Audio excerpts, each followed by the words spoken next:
Abonnez-vous et cliquez aussi sur la petite cloche de notification pour ne rien rater de nos prochaines vidéos. N'oubliez pas de partager aussi la vidéo et de la liker.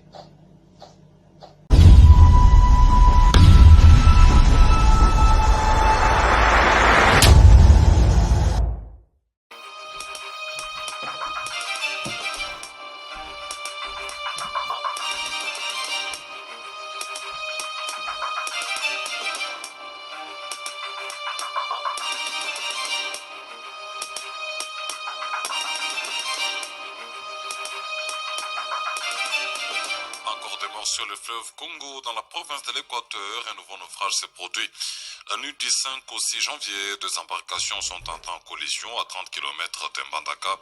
Une pirogue motorisée en provenance de la chefferie des Dianga dans le territoire de Bolomba s'est cognée à une baleinière qui partait d'Mbandaka pour la province de la Chuapa. D'après le député national élu de Bolomba, Peter Romposé, le bilan provisoire fait état de 6 morts et 60 rescapés. Top Congo FM. Calme précaire dans le village de Kibati, territoire de Walikale, après des affrontements entre la coalition FARDC Wazalendo et la coalition AFC M23 soutenue par l'armée rwandaise, combats qui se sont poursuivis dans la soirée. Top Congo FM. Polémique après la décision du vice-gouverneur du Maniema, des voix s'élèvent encore pour exiger la fermeture de l'Assemblée provinciale. Elle est accusée d'avoir violé la consigne du chef de l'État relative à la suspension des motions de défiance contre les exécutifs provinciaux durant cette période de crise sécuritaire. Un leader de la société civile du Maniema affirme que la décision de Corneille Katisamba est illégale. Top Congo FM. Les Léopards de la RDC éliminés de la CAN 2025 par l'Algérie sur le score d'un but à 0. La rencontre très serrée s'est décantée pour les Fennecs avant la fin de la deuxième mi-temps de prolongation. Le parcours des Léopards s'arrête au 8e de finale. Qualifiés pour les quarts de finale, les Algériens vont jouer les Super Eagles du Nigeria. Top Congo FM, le journal vous est présenté par Dominique Dinanga. Bonjour et merci de votre fidélité à Top Congo FM. Calme précaire dans le village de Kibati, territoire de Walikale. Nous sommes dans la province du Nord Kivu après les affrontements entre la coalition FARDC Wazalendo et la coalition AFC M23 soutenue par l'armée rwandaise. Combats qui se sont poursuivis dans la soirée. C'est Fiston Missona, membre de la société civile du Nord Kivu, qui l'annonce.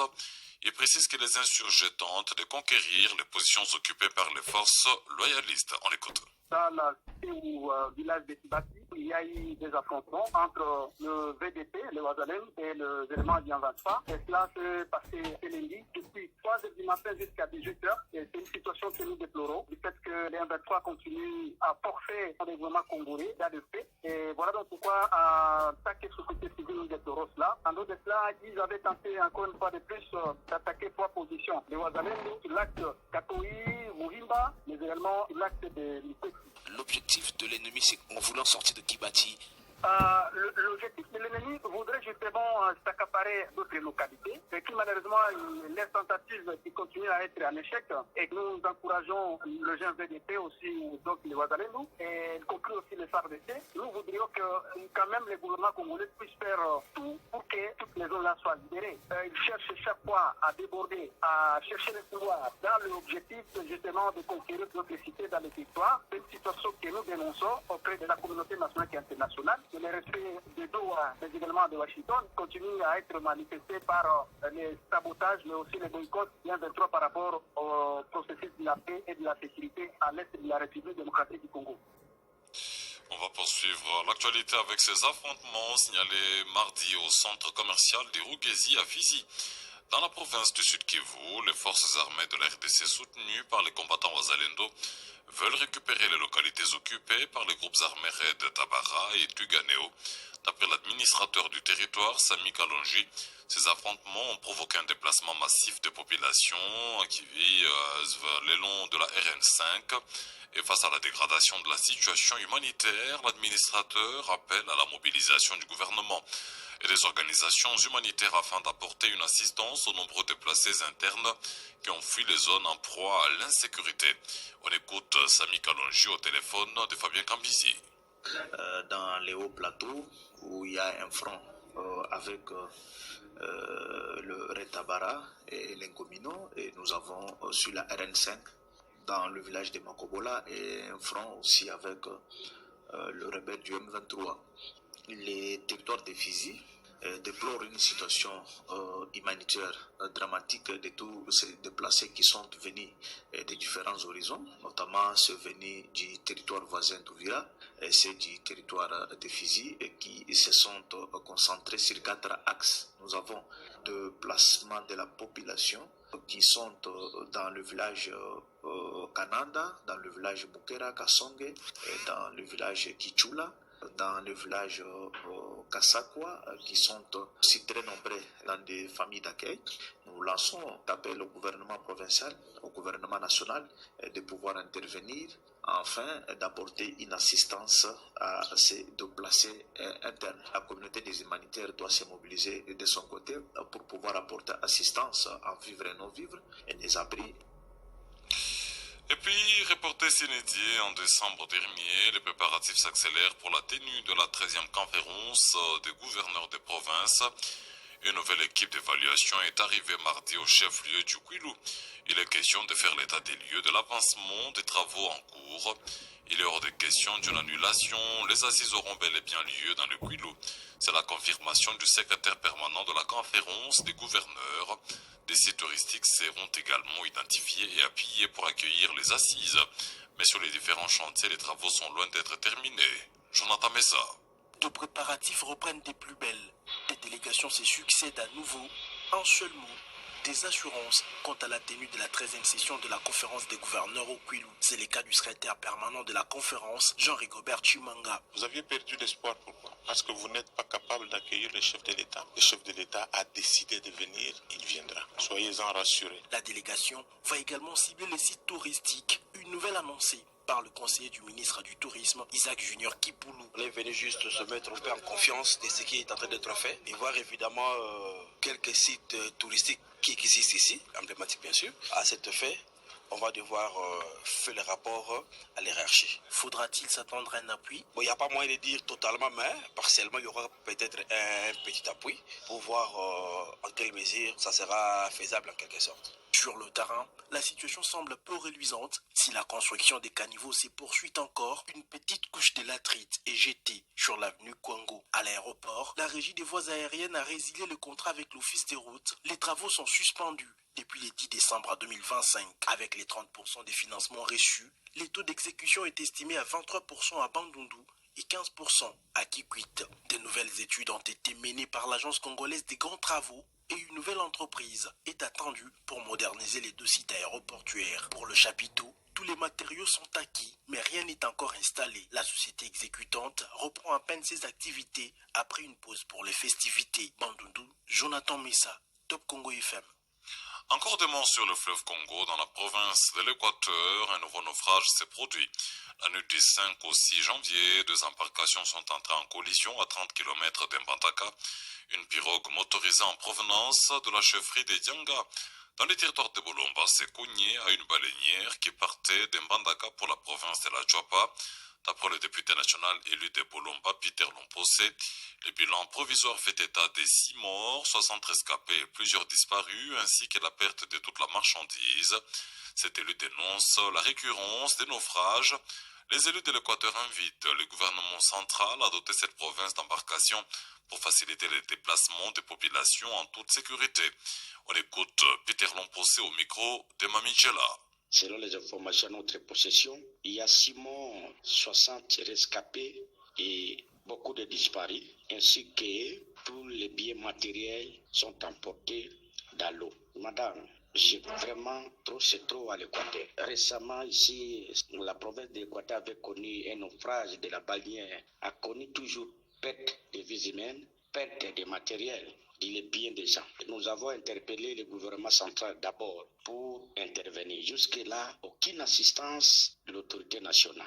Nous ne cesserons jamais de dénoncer cette injustice et nous allons toujours interpeller les autorités compétentes au niveau national que l'Équateur, c'est une province environnée d'eau qui nécessite les moyens de transport. Nous avons interpellé le gouvernement central de mettre à la disposition de la province de l'Équateur des petits bateaux ou des baleinières métalliques. Jusque-là, aucune réalisation. Et comme les élus, nous sommes obligés de rappeler le gouvernement central que la province de l'Équateur enregistre beaucoup de cas d'accidents, presque chaque mois. Et puis, dialogue national inclusif exigé par l'opposition et les prélats catholiques ainsi que l'initiative de Lomé. Le parti politique Adenac rejette ces processus. Le leader de cette formation politique, membre de l'Union sacrée, indique qu'il faut accorder la chance au processus de Washington. Maître Adrien Poba. Le fameux dialogue national réclamé à tort et à travers par une infime minorité de l'opposition politique et de la société civile congolaise par méconnaissance de véritables enjeux mondiaux du Congo depuis la conférence internationale de Berlin de 1885 jusqu'à ce jour. L'ADENAC s'interdit par la courtoisie la plus élémentaire de citer nommément ceux qui ont pris en otage notre pays pour ne pas les exposer sans le savoir aux désaveux de notre peuple. L'ADENAC fait un constat malheureux des échecs puissants dans notre pays, et notamment des tables rondes, des concertations politiques nationales, des dialogues nationaux ou intercongolais pour le Grand Congo. Tous ces forums n'ont apporté aucune solution aux nombreux défis existentiels liés à la souveraineté de la RDC. L'ADENAC s'insurge avec virulence et note avec gravité le plus extrême le manque de patriotisme et de la conscience nationale par la classe politique congolaise en quête de positionnement politique et des intérêts égoïstes des dialogues de façade. Notez, trop c'est trop, les expériences du passé ont assagi les Congolaises et Congolais. Pas de dialogue de blanchiment de groupes armés terroristes AFSM 23. Plus question d'infiltration de nos forces armées, de sécurité et des institutions de la République. À bas les brassages, à bas les mixages, le partage équitable du pouvoir. L'ADENAC soutient avec détermination patriotique l'accord de paix de Washington. Maître Adrien Poba, président du parti politique ADENAC. Polémique après la destitution du vice-gouverneur du Maniema, des voix s'élèvent pour exiger la fermeture de l'Assemblée provinciale. Elle est accusée d'avoir violé la consigne du chef de l'État relative à la suspension des motions de défiance contre les exécutifs provinciaux durant cette période de crise sécuritaire. Un leader de la société civile du Maniema affirme que la décision de Corneille Katisamba est illégale. Nestor Omesumbu Lokale dit Germal que le vice-gouverneur qui avait sollicité pourtant un contrôle de l'Assemblée provinciale sur la gestion des deniers publics soit destitué par cette dernière. Il demande par ailleurs à l'inspection générale des finances de descendre au Maniema pour faire la lumière sur la gestion de l'exécutif provincial. On écoute Nestor Omesumbu Lokale.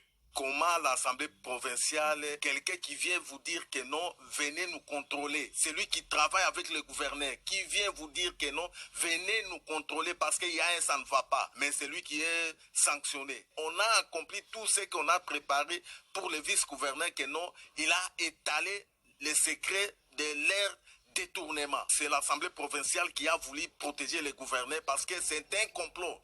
Comment est-ce qu'on est en train de gérer l'argent des populations? Quand le vice-gouverneur a vu que non, il y a un échelon de détournement, c'est pourquoi il a appelé l'Assemblée provinciale de venir les contrôler. Il y a des détournements des longs échelons. Ce n'est pas le gouverneur seul. Et la fois passée, la DDDA a saisi la IGF pour descendre à Kindu pour aller contrôler le gouvernement provincial. Comment est-ce qu'il est en train de gérer les fonds des choses publiques sans suite? Et on a saisi encore la Cour de cassation. Mais jusqu'à maintenant, depuis 8e mois, jusqu'à maintenant, on n'a pas avancé avec les dossiers de détournement.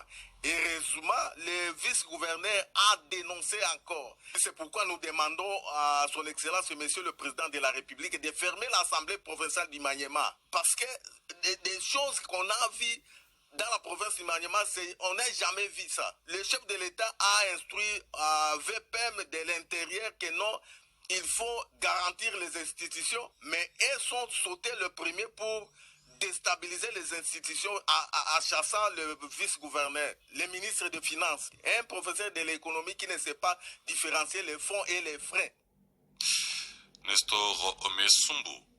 Un haut cadre de l'UDPS, Tshisekedi, enlevé mardi devant son domicile.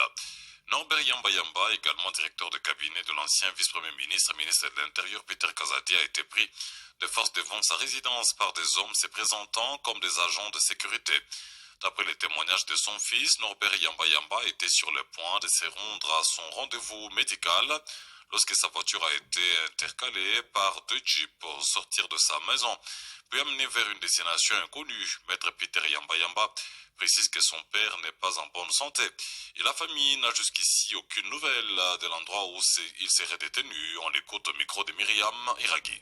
Je viens de dénoncer l'enlèvement qu'a subi mon père ce matin devant sa résidence où il habite. Il a été amené de manière inappropriée pour ainsi au cadre du parti présidentiel et quelqu'un qui s'est beaucoup battu pour que ce parti arrive à atteindre ses objectifs jusqu'à arriver au pouvoir. Et je viens de dénoncer cela. Je condamne avec la plus grande fermeté cette illégalité arbitraire, inacceptable, qui bafoue le principe fondamentaux de l'état des droits que nous avons défendu pendant plus de 37 ans dans l'opposition à l'UDPS. Qu'est-ce qui s'est passé le matin? Est-ce que vous pouvez nous expliquer? Il était où exactement? Chez lui, à la maison, mais où? Qu'est-ce qui s'est passé? Il sortait de sa maison avec son chauffeur, comme d'habitude, et il y a eu 2 jeeps noirs qui les ont intercalés. Ils se sont présentés dans des services de sécurité sans avoir monté une feuille de route ou quoi que ce soit. Ils l'ont pris, ils l'ont mis dans leur véhicule et ils sont partis avec. Jusque-là, nous ne savons toujours pas où est-ce qu'ils se trouvent. Ils n'ont pas donné de motif? Rien, aucun motif. Nous n'avons aucune information. Nous sommes en train de demander aux services compétents pour qu'ils nous disent où est-ce qu'ils se trouvent, si réellement ce sont des agents des services de sécurité. Le journal, toute l'info du canal Info, la fréquence, utile de Kinshasa. Il n'y a pas de nouveaux porte-parole des agents de l'Office national des transports. On notera les seuls syndicats capables de parler. Au nom des agents, c'est le syndicat Éveil de la conscience ouvrière. La mise au point est de Armand Osassé, président de l'intersyndicat de l'ONATRA et de la SONAS. Il appelle ceux qu'il qualifie de détracteurs de lire la loi et d'éviter toute confusion. On l'écoute. Après les élections de 2023 organisées par la Direction générale sur décision du gouvernement et à référence du tableau des résultats des élections validés par l'inspecteur général du travail, les syndicats majoritaires, c'est les syndicats ECO, Éveil de la conscience ouvrière, et c'est conformément à l'arrêté 048, article 39. Il est interdit de constituer une majorité par coalition. Nous sommes surpris, étonnés que M. va s'autoproclamer par une coalition de syndicats représentés qui utilisent pour se faire payer son décompte final en flattant les autorités pour le paiement de son décompte final comme porte-parole des syndicats représentés. Ce sont des notions élémentaires que les syndicalistes doivent maîtriser. Nous sollicitons l'implication de toutes les autorités du pays de ne pas donner une suite favorable à un monsieur qui s'autoproclame porte-parole alors qu'il n'a ni qualité ni pouvoir de signer ou d'engager. Le syndicat majorité, c'est le syndicat ECO dirigé par M. Armand Oussas. Les dossiers en instruction aux instances compétentes, les parquets, près la grande instance de Kinshasa-Gombe. Armand Osassé. Les enseignants du territoire de Diofa ont entamé un mouvement de grève. Ils réclament 4 mois d'arriérés de salaire. Dans la sous-division de Tibaï à Louboué, le président de l'intersyndicat des enseignants de Diofa a lancé les mots d'ordre de grève jusqu'au paiement des arriérés de salaire. On écoute Willy Riza Miabaya au téléphone de Pascal Kapalaï.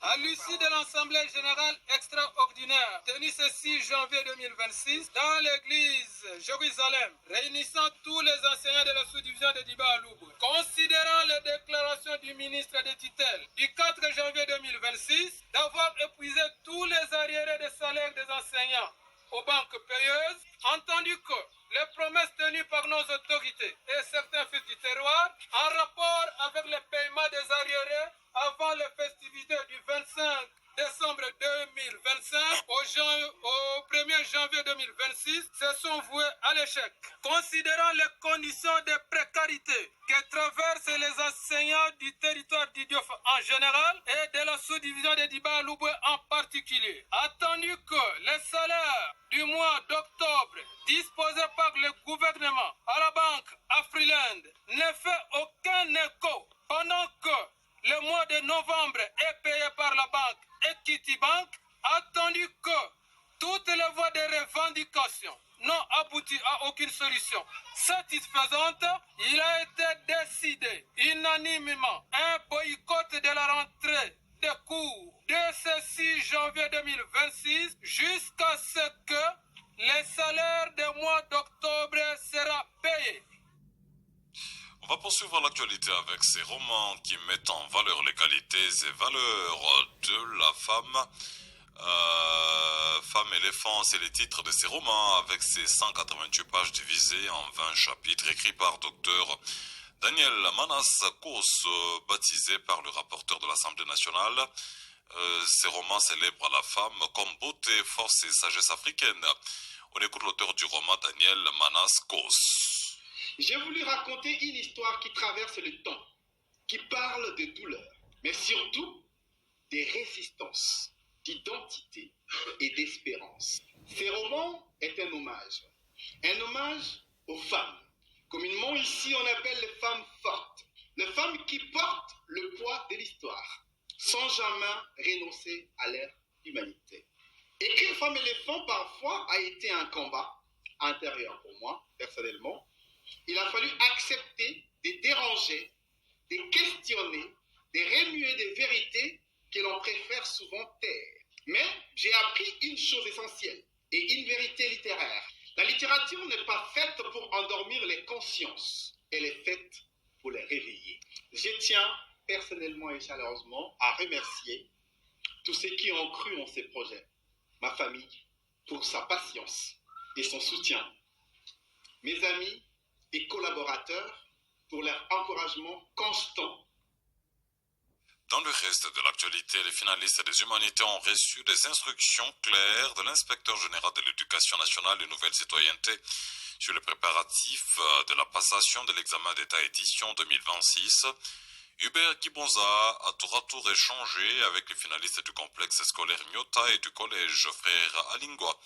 Le chef de corps des inspecteurs de l'éducation nationale et nouvelle citoyenneté a rappelé aux élèves que les épreuves sont composées sur base du programme national. Il est donc important que les élèves s'appliquent à l'école et que les professeurs dispensent la totalité du programme. Il a demandé aux élèves d'éviter toute fraude, corruption et tricherie. Hubert Kibonza était sur le terrain pour aussi se rendre compte de l'effectivité de la reprise des cours après les vacances de Noël. Il a aussi voulu se rassurer de la maîtrise de l'intériorisation du serment du citoyen par les élèves. Hubert Kibonza au micro de Mamichela. Nous avons beaucoup plus tiré les oreilles des candidats. Nous leur avons demandé d'étudier, qu'ils mettent de côté tout ce qu'ils ont en tête en rapport avec les suivis pour réussir à l'examen d'État. Le maquis des caisses inutiles qui sont en train d'être constituées dans des écoles pour soit corrompre les surveillants, corrompre les chefs des centres.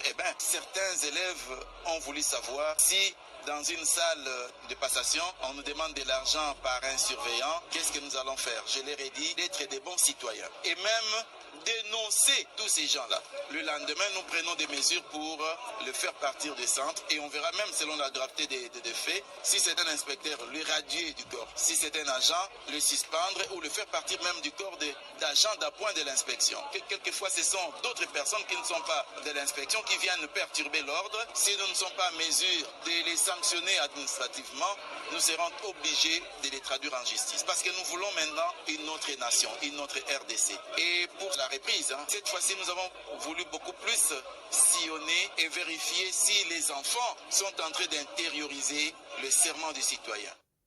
Top Congo FM, ouverte sur le monde. Top Congo FM, l'information à chaque moment que l'actualité l'exige. Nous prenons brièvement l'actualité au-delà des frontières de la RDC avec vous, Marcel Kitambala. Bonjour. Bonjour Dominique Dinanga. Au Bénin, la campagne se poursuit avant les élections des dimanche 11 janvier 2026. Elle se termine vendredi. Un double scrutin législatif et local qui précède de quelques semaines la présidentielle prévue le 12 avril. Pour les législatives, 5 partis sont en lice, dont le démocrate de l'ancien président Boni Yayi.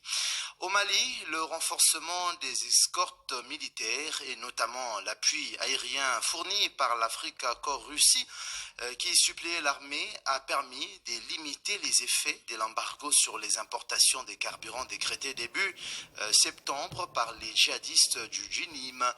Les pénuries massives d'octobre et novembre dernier ne sont plus d'actualité et l'approvisionnement en carburant semble s'être stabilisé, mais à un niveau qui reste très insuffisant, notamment en région. Les attaques djihadistes demeurent cependant nombreuses, ciblant des positions militaires ou des sites miniers. Au Yémen, la coalition menée par l'Arabie Saoudite a annoncé mercredi 7 janvier 2026 avoir mené des frappes préventives limitées contre les séparatistes du sud du Yémen pour les empêcher, selon elle, d'étendre le conflit à plus des régions du pays. Dans un communiqué, la coalition a également indiqué que le chef des séparatistes a fui vers un lieu inconnu et n'est pas monté dans l'avion qui devait le conduire en Arabie Saoudite pour des pourparlers de paix prévus ce mercredi 7 janvier. Marcel Kitambala, merci. Top Congo FM 88.4, première radio d'information en République démocratique du Congo. Si vous nous avez pris en cours de diffusion, voici l'essentiel à retenir. Top Congo FM. Encore des morts sur le fleuve Congo dans la province de l'Équateur. Un nouveau naufrage s'est produit la nuit du 5 au 6 janvier. Les embarcations sont entrées en collision à 30 km de Mbandaka. Une pirogue motorisée en provenance de la chefferie de Dianga dans le territoire de Bolomba s'est cognée à une baleinière qui partait de Mbandaka pour la province de la Tchapa. D'après les témoignages, le bilan fait état de 6 morts, 73 rescapés et plusieurs disparus. Top Congo FM. Calme précaire dans le village de Kibati, territoire de Walikale au Nord Kivu, après des affrontements entre la coalition FARDC Wazalendo et la coalition AFC M23 soutenue par l'armée rwandaise. Combats qui se sont poursuivis jusqu'à dans la soirée. Top Congo FM. Polémique après la décision du vice-gouverneur du Maniema, des voix s'élèvent pour exiger la fermeture de l'Assemblée provinciale. Elle est accusée d'avoir violé la consigne du chef de l'État relative à la suspension des motions de défiance contre les exécutifs provinciaux durant cette période de crise sécuritaire. Un leader de la société civile du Maniema affirme que la décision de Corneille Gatisamba est illégale. Top Congo FM. Les Léopards de la RDC éliminés de la Coupe d'Afrique des Nations 2025 par l'Algérie sur les scores d'1-0. La rencontre très serrée s'est décantée pour les Fennecs avant la fin de la deuxième mi-temps de prolongation. Le parcours des Léopards s'arrête au 8e de finale. Qualifiés pour les quarts de finale, les Algériens vont jouer les Super Eagles du Nigeria. Nous y revenons dans les journaux de la CAN à 6h45 avec nos envoyés spéciaux au Maroc, Genovic, Gambo Ambaya et Jonathan Masiala. Top Congo FM. Fin de ces journaux, mise en onde par Grâce Lema, merci de l'avoir suivi. Abonnez-vous et cliquez aussi sur la petite cloche de notification pour ne rien rater de nos prochaines vidéos. N'oubliez pas de partager aussi la vidéo et de la liker.